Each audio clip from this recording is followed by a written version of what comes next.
Gerçekleri hak biliriz, gerçekleri hak biliriz, takalı beladan beri.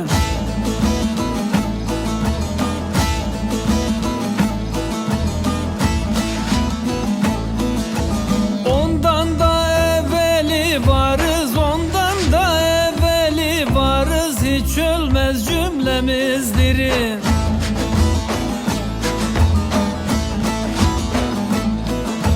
Kim ki hakikat talibi, o her nesnenin sahibi. Gönlümüz evrene tabi, ikrardan dönmeyiz geri.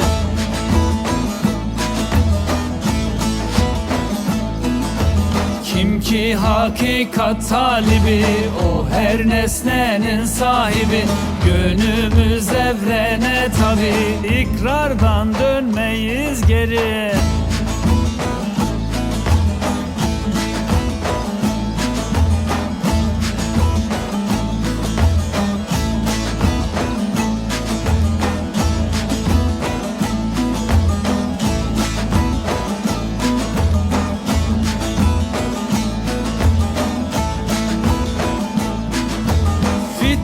Fersat düzenlerin, fitne fersat düzenlerin, mazlum halkı ezenlerin.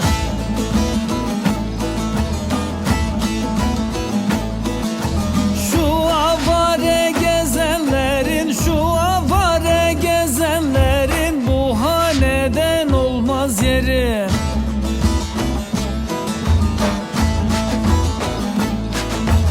Gün gelir ki erir bu kar, zemherinin sonu bahar. Gidip geri gelenler var, Figani onlardan biri.